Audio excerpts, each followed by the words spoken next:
حقیقت میں عربی میں جوان کہتے ہیں علی جیسا ہو. حقیقت میں جوان کا لفظ فٹ بیٹھتا ہے کس پر؟ حیدر کرار پر. جانتے ہو اس وقت عمر کیا تھی ہوگی ان کی؟ عمر کیا تھی؟ نوجوانوں کو اپنی جھولی میں جھانکنا چاہیے، میرے لیے بھی، سب کے لیے بھی. علی کرم اللہ وجہہ الکریم کی عمر اس وقت صرف 26 سال کی تھی. حیدر کرار کا وہ مقام دیکھو جہاں قوت اور طاقت اس مقام کو پہنچی ہوئی ہے. نوجوانوں کبھی اس علی سے پوچھا آپ نے یہ طاقت آئی کہاں سے؟ آپ کو یہ قوت کیسے آئی؟ یہ وہ نہیں ہے جو جیم میں بنائی ہوئی باڈی تھی. وہ علی ابن طالب کاجو بادام اور مہنگی غذائیں کھا کر کے بنائی ہوئی جسم کے مالک نہیں تھے. علی تو وہ تھے جو دن بھر باغیچے میں کام کرتے تھے اور شام کو 2 درہم تنخواہ لاتے تھے. 2 درہم تنخواہ لاتے تھے. مولا علی کرم اللہ وجہہ الکریم کے گھر میں ایک بار سیدہ کائنات فاطمہ الزہرا رضی اللہ تعالیٰ عنہا کی کنیز سیدہ فضہ نے منت مانگ لی تھی. بچے بیمار ہیں، صحیح ہو جائیں گے تو ہم سب مل کر کے روزہ رکھیں. 3 روزے رکھنے کی منت مانگی تھی. بچے صحیح ہو گئے، حسنین کریمین صحیح ہو گئے، تو اب منت پوری کرنی تھی، روزہ رکھے. روزے میں افطار کیا کریں؟ حضرت علی رضی اللہ تعالیٰ عنہ آٹا لے کر کے آئے. 5 روٹیاں بنی. کتنی؟ 5. گھر میں بھی 5 ہی لوگ تھے، حضرت علی، حضرت فاطمہ، حسنین کریمین اور فضہ کنیز. 5 روٹیاں بنی، لیکن افطاری کے لیے بیٹھے تھے. اسی وقت ایک باہر سے کسی فقیر نے آواز دی، مسکین ہوں مجھے کوئی کھلا دے. سیدہ کائنات نے 5 روٹیاں جھولی میں ڈال دی، پانی پی کر کے افطار کیا. پانی پی کر کے افطار کیا. منت کا اور بھی ایک روزہ تھا، 2 روزے اور تھے. دوسرے دن روزہ رکھے. روزے کے عالم میں حضرت علی رضی اللہ تعالیٰ عنہ پھر کام کے لیے چلے گئے باغیچے میں. 2 درہم لے کر کے پھر آٹا لے کر کے آئے. آج دفتر خان پر دوسرے دن کا روزہ کیا ہوتا ہوگا؟ یہاں پہلے دن کے روزے میں چکر آتے ہیں، دوسرے دن کے روزے پر دسترخوان پہ پھر 5 ہی روٹیاں تھیں. ایک یتیم بچہ آ کر کھڑا ہو گیا، کہا اہل بیت کا گھرانہ ہے، کوئی مجھے کھلا سکتا ہے؟ سیدہ کائنات نے پوری 5 روٹیاں دی تھی. ایک دے دیتے، 4 رکھ لیتے، پوری دے دی. پانی پی کر کے روزہ رکھے. تیسرا بھی روزہ تھا، تیسرے دن بھی کام کرنے کے لیے. تیسرے دن بھی آئے اور پھر 5 روٹیاں بنی. آج افطار کے لیے بیٹھے تھے تو جیل سے چھوٹا ہوا ایک قیدی آ گیا. پہلے دن مسکین آیا، دوسرے دن یتیم آیا، تیسرے دن ایک قیدی آیا. کہا بڑے دن ہو گئے اچھا کھانا کھا کر کے، میں کہیں اور کیوں جاؤں؟ میں نے سوچا علی کے گھر جاؤں، یہاں سے کچھ تو مل ہی جائے گا. 5 روٹیاں پھر اٹھا کے دے دی. 3 دن روزہ بھی اور افطار بھی نہیں. کیا حالت ہوگی؟ حیدر کرار کی طاقت کو تم محسوس نہیں کر سکتے. سیم وہی چیز جو عثمان غنی کی دولت نہیں سمجھ سکتے، اسی طرح حیدر کرار کی طاقت بھی سمجھ میں نہیں آئے گی. ان کا کیلکولیشن نہیں ہو پائے گا مال کا، اور ان کو تولنے والا کوئی وزن نہیں ہو سکے گا. حیدر کرار کی طاقت کیا تھی؟ میں سمجھتا ہوں کوئی وزن ان کو تول نہیں سکے گا. اس دن بھی بغیر افطار کیے پانی پر تھے، لیکن پیٹ سے لگ گیا ہے. بچے کنارے بیٹھے ہیں. رسول کریم صلی اللہ تعالیٰ علیہ وسلم گھر میں آئے. بات کرنے کی سکت نہیں تھی. حضور نے پوچھا یہ کیا حال ہے؟ حضور اکرم صلی اللہ علیہ وسلم ابھی پوچھ رہے تھے، جبرائیل آیت لے کر آ گئے. یطعمون الطعام علی حبہ مسکینا ویتیما واسیرا. اے رسول، یہ وہ گھرانہ ہے جو اللہ کی محبت میں کبھی مسکین کو کھلاتا ہے، کبھی یتیم کو کھلاتا ہے اور کبھی قیدی کو کھلاتا ہے. اور اللہ ان کا امتحان لے رہا تھا. اے رسول، جنت سے ان کے لیے دسترخوان بھیجا گیا ہے، خانے نعمت ان کے گھر میں اترا، جنت سے کھانا آیا. کھانا کھانے کے بعد جانتے ہو جبرائیل امین نے بتایا، یا رسول اللہ صلی اللہ علیہ وسلم کہہ دیں مبارک و علی، مبارک و فاطمہ، وہ مسکین آیا، ایک دن یتیم آیا، ایک دن قیدی آیا. وہ کوئی یتیم، کوئی مسکین، کوئی قیدی نہیں تھا، وہ تو اللہ کے فرشتے تھے جو اہل بیت کا امتحان لے رہے تھے. اہل بیت امتحان میں کامیاب ہو گئے.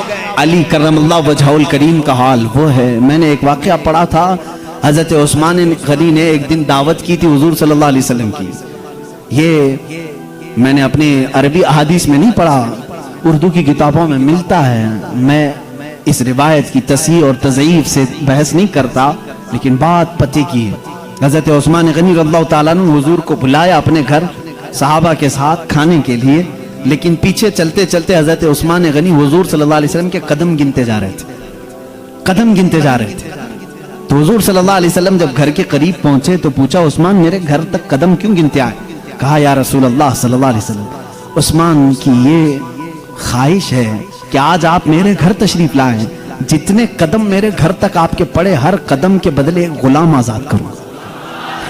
اس زمانے میں ایک غلام کو آزاد کرنا، پھر میں بتاؤں، اس زمانے کے 1,00,000 روپے دینے کے برابر ہے، اس زمانے کے 1,00,000 دینے کے برابر ہے۔ قدم کتنے پڑے ہوں گے؟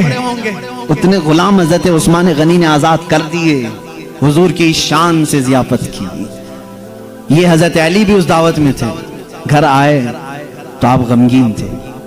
غمگین کیوں نہ ہو، نیکیوں میں سبقت حاصل کرنے کا جذبہ ہر ایک کو ہونا چاہیے۔ کاش میرے پاس مال ہوتا تو میں بھی ایسی دعوت کرتا۔ سیدہ کائنات فاطمہ الزہرا نے محسوس کر لیا، پوچھا کیوں غمگین ہے؟ کہا عثمان نے ایسی دعوت کی، حضور کے ہر قدم کے بدلے غلام آزاد کیے۔ حضرت فاطمہ نے کہا جائیں آپ بھی دعوت دیں، حضور صلی اللہ علیہ وسلم کو آپ بھی بلائیں، آپ بھی قدم گن کر کے آئیں۔ کہا فاطمہ ہمارے پاس مال کہاں، ہم اتنا مال کہاں سے خیرات کریں گے، کہاں خرچہ کریں گے؟ حضرت فاطمہ کا توکل دیکھو، کہتی ہیں اے علی ہم بڑے نہیں تو کیا ہوا، ہمارا اللہ بہت بڑا ہے، اللہ بہت بڑا ہے، انتظام کرے گا رب تعالیٰ۔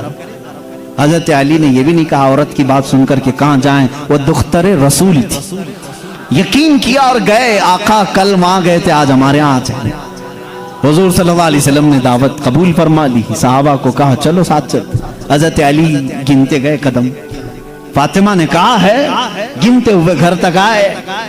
حضرت علی رضی اللہ تعالیٰ عنہ جب گھر پر پہنچے تو حضرت فاطمہ سے پوچھا کیا بنایا ہے؟ کہا چھوٹا سا ہانڈی میں جو کچھ بھی ہے بنا لیا۔ حضور اکرم صلی اللہ تعالیٰ علیہ وسلم کی بارگاہ میں کھانا پیش کیا گیا، جو تھا صحابہ کھاتے رہے۔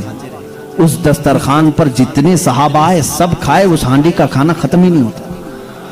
میرے آقا صلی اللہ تعالیٰ علیہ وسلم مسکرانے لگے، اے صحابہ جانتے ہو اس ہنڈیا میں جو آج تم نے کھایا ہے یہ جنت کا خوان ہے۔ فاطمہ کی خواہش پر رب ذوالجلال نے نعمت جنت اتاری ہے۔ بات اتنی سنی حضرت علی کرم اللہ وجہ الکریم خوش ہو گئے، فاطمہ تیری بات پر اللہ نے ہماری لاج رکھ لی، دعوت شاندار ہوئی، لیکن قدم میں نے گنے اتنے اتنے ہو گئے ہیں، غلام کہاں آزاد کریں؟ حضرت فاطمہ نے مصلی بچھایا اور سجدے میں چلی گئی، اے مولا تو نے میری لاج رکھ لی، میں نے تیرے رسول کی ضیافت کی، میرے شوہر نامدار علی کا دل رکھ لے۔ ان کی خواہش تھی کہ ہر قدم رسول پر ایک غلام آزاد کریں، حیثیت نہیں ہے میرے مولا۔ وہ دعا کرتی رہی، تھوڑی دیر کے بعد حضور صلی اللہ علیہ وسلم نے باہر سے طلب کیا علی کہاں ہیں، فاطمہ کہاں ہیں؟ اندر سے آئے صحابہ تھے، حضور صلی اللہ علیہ وسلم مسکرانے لگے، کہا جبرائیل آئے تھے ابھی مجھے یہ سلام سنا کر کے کہا ہے، رب تعالیٰ فرماتا ہے بشارت دے دو جا کر رسول کو۔ فاطمہ نے دعا کیا، علی نے رسول کے قدم گنے، اللہ نے حضور کے ہر قدم کے بدلے ایک ایک جہنمی کو آزاد کر دیا ہے۔ عثمان غنی نے دنیا کے غلام آزاد کیے تھے، مولا نے علی کا دل رکھنے کے لیے جہنمیوں کو آزاد کیا ہے۔ ہم اس علی کی فضیلت کو مانتے ہیں جس کا دل رکھنے کے لیے مولا جہنم سے غلاموں کو آزاد کر دے۔ حیدر کرار کا گھر معمولی گھر نہیں ہے، جس گھر میں حضرت علی رہتے تھے جانتے ہیں حضور صلی اللہ علیہ وسلم پر وحی کہاں کہاں اترتی تھی؟ جنگ میں ہیں جبرائیل آ جاتے تھے، پہاڑ پر ہیں جبرائیل آ جاتے تھے، مسجد نبوی میں ہیں جبرائیل آ جاتے تھے، وحی لے کر آتے تھے، آیتیں لے کر کے آتے تھے۔ ان کے لیے وقت کبھی رات میں آئے، بستر عائشہ پر ہیں، آ گئے جبرائیل امین آیتیں لے کر کے، حضور مسجد نبوی پہ مصلی پہ ہیں، آیتیں آ گئی، نماز کی حالت میں ہیں، آیتیں آ گئی۔ جبرائیل امین کا کام ہی تھا آیتیں لے کر کے آنا، جبرائیل امین کا کام ہی تھا آیتیں لے کر کے آنا۔